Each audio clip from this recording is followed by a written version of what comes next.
What's going on, photography enthusiasts? Welcome back to our channel, Capture Craft with Jerry Hill. I'm Jerry, and today we're diving into a topic that hits close to home for many of us: how to learn photography efficiently, especially when life gets a bit crazy.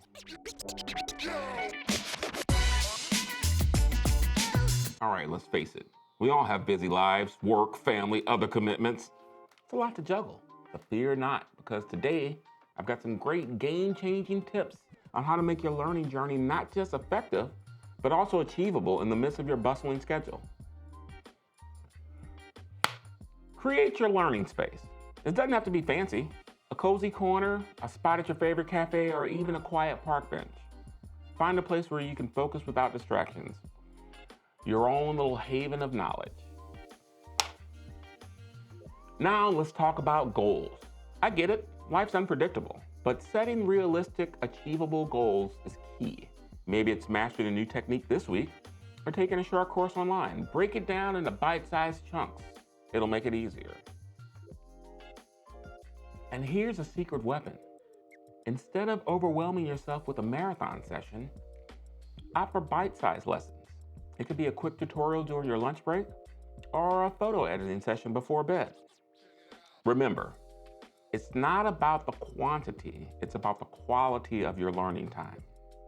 Now let's make it practical. How about we start off with a topic that's like the holy trinity of photography: aperture, shutter speed, and I.s.o. I know it may sound a bit technical, but don't worry. We're here to make it as easy as snapping a selfie at golden hour.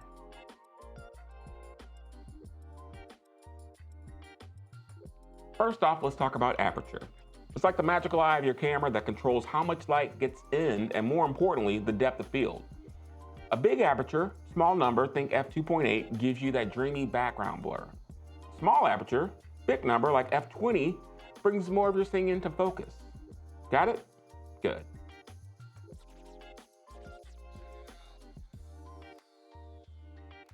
Now, shutter speed, my friends. This one's all about time. A fast shutter freezes action, like catching your friend mid-jump.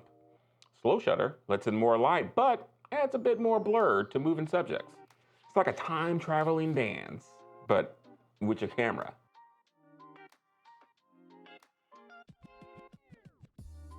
And last but not least is I.s.o, or I.s.o. Think of it as your camera's sensitivity to light.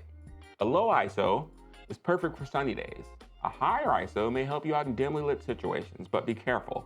Higher I.s.os can sometimes introduce noise to your photos. Noise isn't always a bad thing. A little noise in a once-in-a-lifetime shot won't ruin it. Sometimes capturing the shot is way more important than being technically perfect.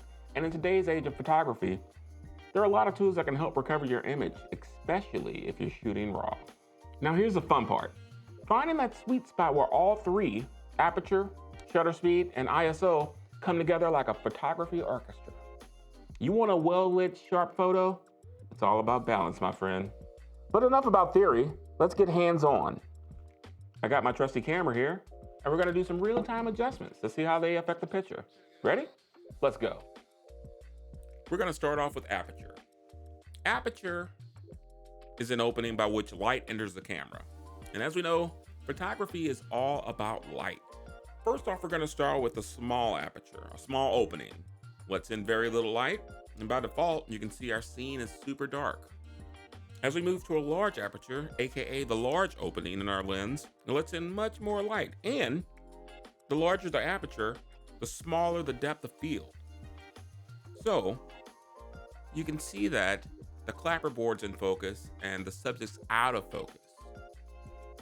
As we move back to our smaller aperture, you can see that everything's in focus, but the trade-off is the light that we let into the camera. Up next is shutter speed, and it's exactly what it sounds like. It's how long the sensor or film is exposed to the incoming light. So, a fast shutter equals crispy, sharp, frozen motion images.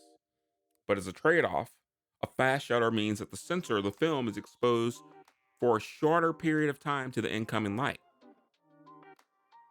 Sharp images, low light. Maybe, right? Well, the opposite is a slow shutter, and it's going to let in more light. But As it lets in more light, it's also going to capture more motion that could be seen as a blurry image. Like I said, photography is all about light, right? I'm sure you're getting the picture by now. Or you will be here in a second. And last but not least is I.s.o. That's our camera's sensor sensitivity. That's a tongue twister there. To the incoming light. So the higher you go, the higher the number, the more light it captures. But as you get higher with the number, you can also get higher with the noise that's introduced into the photo. And exactly the opposite, as you turn the I.s.o. down, it's going to gather less light or be less sensitive, resulting in a dim or dark image. But the trade-off is you'll have less noise in your image. So which one's the best? High, low, large aperture, small aperture, fast shutter speed, slow shutter speed? It's all a dance, like we mentioned before. You gotta have the right combination of the three to get the shot you're looking for. Now would you look at that? You see how a little tweak here or there changes everything? It's like magic, but better because you're in control of it. Learning doesn't always have to be a massive undertaking. By creating a dedicated space, setting achievable goals, and embracing bite-sized learning, you're not just fitting into your busy life, you're mastering it. So grab your camera, find your spot, and let's conquer the world of photography, one manageable step at a time. Don't forget to subscribe for more. Until next time, I'll talk to you.